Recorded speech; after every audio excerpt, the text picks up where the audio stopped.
guys, I'm Dan Sperry and this is volume 2 of the stage card manipulation techniques. We're going to go into deeper, more intermediate card productions and things like that. What you already learned in volume 1 is the basics. Now we're going to go into a little bit more in-depth of single cards, more split fan productions, things like that. So if you're ready, grab your deck and come with me.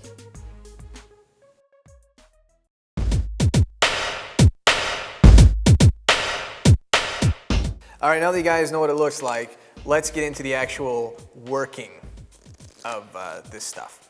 So we're gonna start out with back palming several cards. If you remember how to back palm one card, we're basically gonna be doing the same thing, except now adding more. So you have the one card back palmed and you're producing it. Now you're gonna wanna start to add 3 to 5 cards. This is the Cardini single production. We're gonna just use 5 cards. Just to start learning right now. Now it's important when you're actually putting this into practice to remember how many cards you have back palmed, because there's nothing more embarrassing than producing all these cards and not knowing how many you have and all of a sudden run out, or oh, that was my last card, I just threw it away, and you know, so keep that in mind. So now you have your stack of 3 to 5 cards to start out with.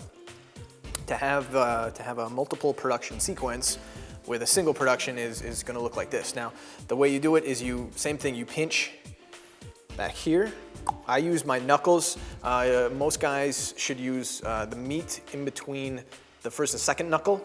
However, I don't really have much meat in between there.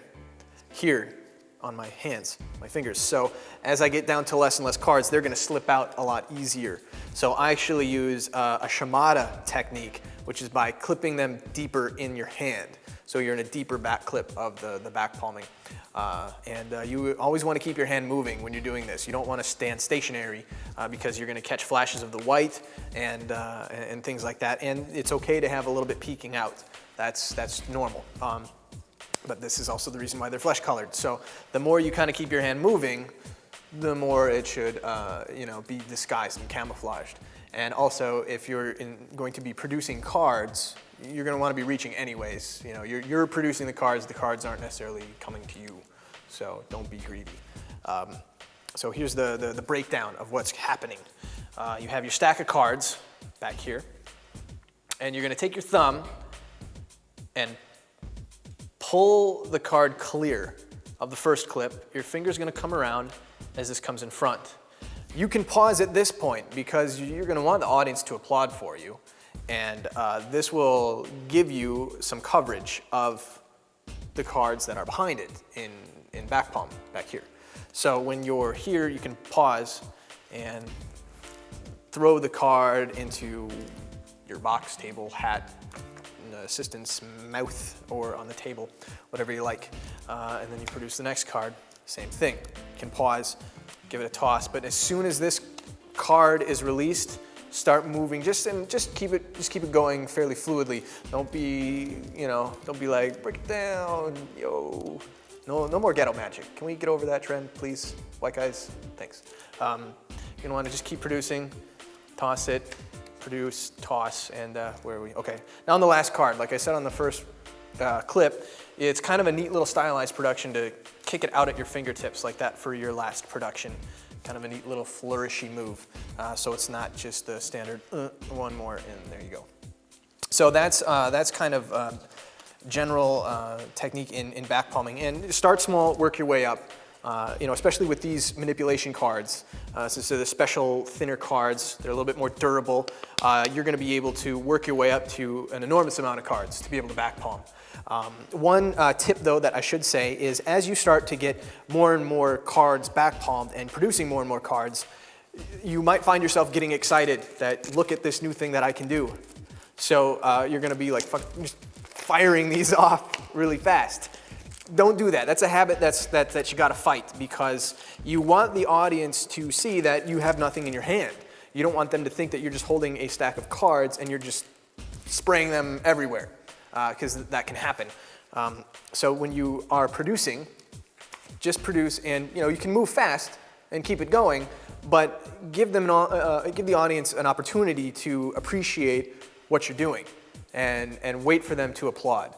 If you watch a lot of the really good card manipulators out there from like, Norm Nielsen, Channing Pollock, a lot of these guys that are on YouTube and stuff, you can certainly watch and learn from them as they use their card production techniques to wait, receive the applause, and keep going from there. This might happen to you. Here's a way to fix it. If you're producing cards and they get away from you like that, stop, grab the card that you just produced, and just simply tuck the cards back into back palm. That was totally unplanned, but it will happen. Murphy's Law kind of thing. So just simply take the card, clip it back, and take this one away. And now you're set to keep going. So that's some back palming technique. Just keep practicing and have fun with that one. Yay!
Okay, right now we're gonna learn the perfect production. This production isn't all that perfect, but you'll see what I mean in a second. So, this is the production where the magician takes a stack of cards, you have them classic palmed in your hand, like this, and you kind of have your hand rotated back of the hand towards the audience. And what you're doing is you're pushing out a card like that and producing it at your fingertips. The whole idea is to make it look like you're grabbing a little bit like this. You want to be careful of your angles, not to rotate your hand too far this way because obviously, dead giveaway. So you want your hand over, kind of like with the regular back palming. When you first produce this card, you are now a little bit safer with your angles. But I've always thought this is just such an awkward way to hold your hand. Who holds their hand like this unless you've been in some sort of serious accident? And you let the card drop, and the technique is you push the card out with your thumb, and as soon as you get a little tab, your index finger uses the first knuckle to pivot and push it out like this. This type of production is actually more difficult to do with these thinner manipulation cards. It's better to, if you can, switch out the deck, if you so choose to do this production, for a more standard deck because they are thicker and they can pop a lot easier because you want it to really pop out. You want the cards to really pop out, but like I said, it's a little bit more difficult with a manipulator's deck like this. Basically, the card is being held, pushed up against your finger, your middle finger with your index finger. The thumb just kind of frames it in, keeps it from, flailing all over the place. So it's, again, same idea with regular back palm. Is as soon as you're clear, as this card goes down, you move and you can kick out the other one. And that's the perfect production. This is a nice production to do, not so much like this, because like I said, I think this is just such an awkward position. It's a nice production to do in front. And if you can learn to do this with an opposite hand, this isn't such a bad production to do in front, if you don't do that, in front like this, to kick out cards like this if you so choose. I'm not really a big fan of card productions like this because this just looks like you're holding something in your hand, and there really is no way to disprove that in a very simple fashion. But if you can palm some in your opposite hand and you're producing single cards up here, you can kick out one of these every once in a while and make a nice little alternating sort of dealio routine. And it's a nice little, paints a nice little picture of the stereotypical magician producing cards. But that's totally up to you. Again, just really quick, just to break that down and recap again. You're in palm, your thumb pushes out the card, your index finger reaches over and pulls it out. Keeps it nice like this. You throw it away as soon as you produce the next card. Now there are guys, like again, you're gonna wanna probably be tempted to do this fast. Anybody knows that you can hide cards and do this. So what you don't wanna start doing is doing stuff like this. What are you doing? You're just giving away the method. So again, just kind of try to keep yeah, don't do that. Keep it smooth and give them a minute to appreciate what you're doing. You're producing cards out of the air, and that's the perfect production. Okie dokie.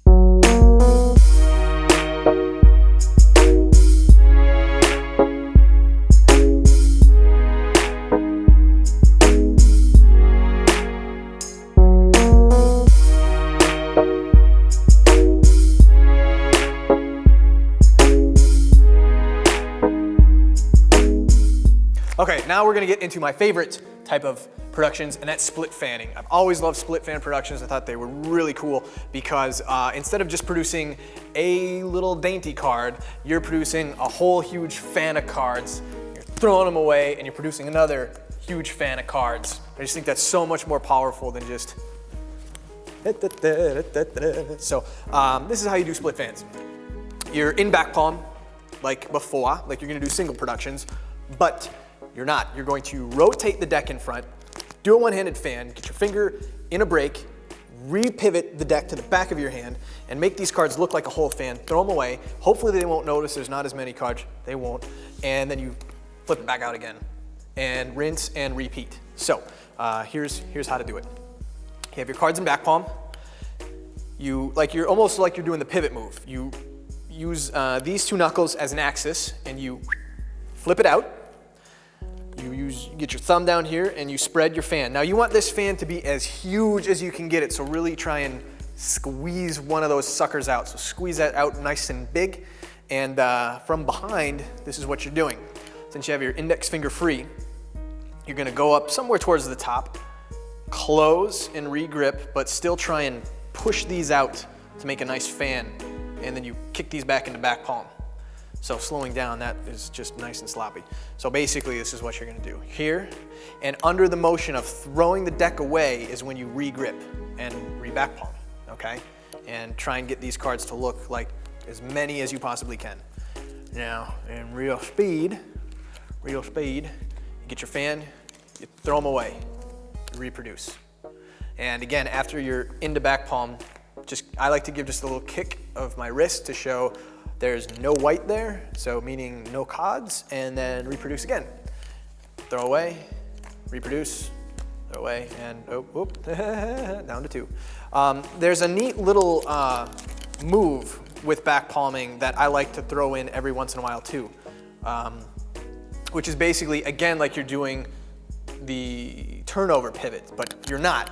What you're doing is, as you're moving, you pivot over like about 3/4 of the way, and then spread the fan and pivot back over again. And it almost looks like you're reaching out and these cards are just kind of materializing out of nowhere. And from stage, it can look pretty neat to be doing your card routine and be in motion, kind of rotate them over and produce your fan like that. And then balancing, using your finger as a kind of stacker, index finger as a stacker, doing the re-grip, throwing them away, reproducing your fan, throwing them away, and so on and so forth. There is a method that is kind of a different version that you can do if you are having trouble producing a full fan, re-gripping and all that, and that's the Tenkai method, which was taught to me a long time ago, and this is how I started, was with the Tenkai method. This was taught to me by one of the old timers at the local magic club, and that's basically you just push out and just make a small fan, which basically puts your finger right in position to get your break, to regrip. And it still looks kind of like the little itty bitty fan, which is fine. This is fine if you're just learning. But the nice way is to look like you just produced a huge fan and get rid of them and keep going from there. So that's split fans, and have fun with that one too.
Here is an extra little bonus move that you can do. Like I said, once you know how many cards you're producing, once you get down to the last card, even instead of just kind of kicking it out, there is a rotating kind of move that is to display that your hand is empty on either side.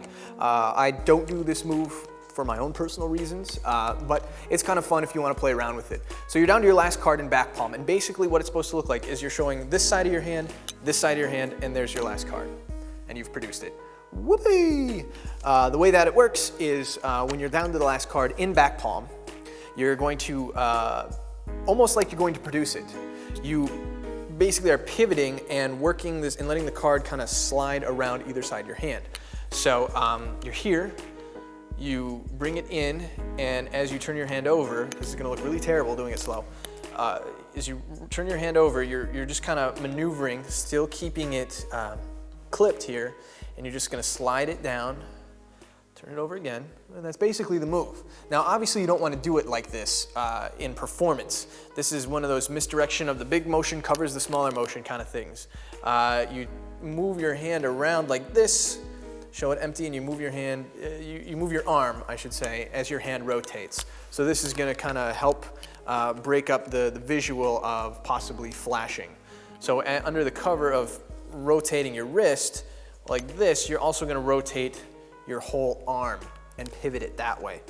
So once the card is in back palm, you pivot large and give them a second to pause so they understand that's the back of your hand.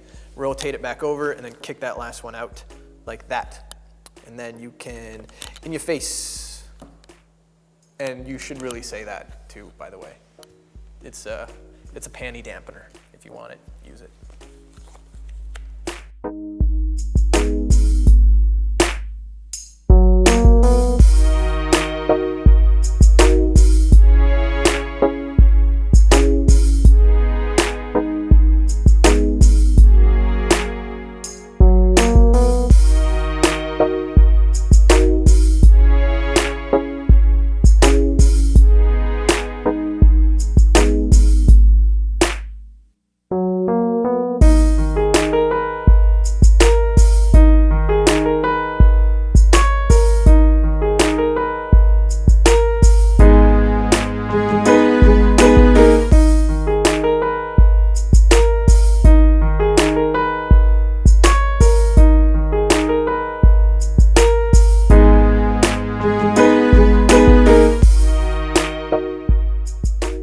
Okay, so that concludes the second video on card manipulations. Really quick, as you are practicing this, and when I talk about routining and stuff like that, you're going to want to be thinking about structuring some kind of routine.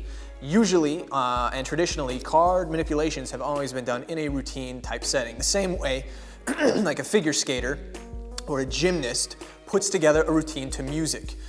In stage magic, this is something, and I mean, you can do it in close-up too, in formal close-up settings. I've seen guys do this, but with stage, you have the whole other medium of adding music to your performance to make it even stronger.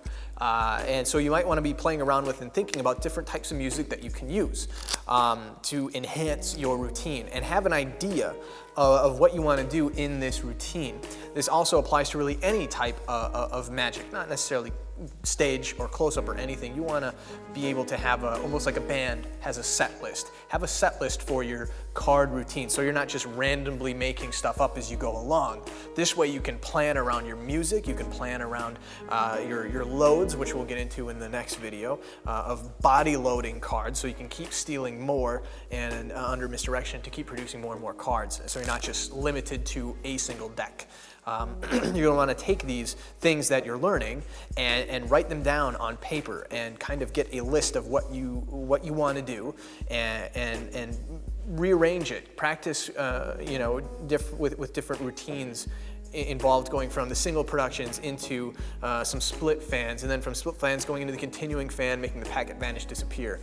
You want to start your routine strong, always start strong, and kind of bring the audience up to a certain point, to a certain level.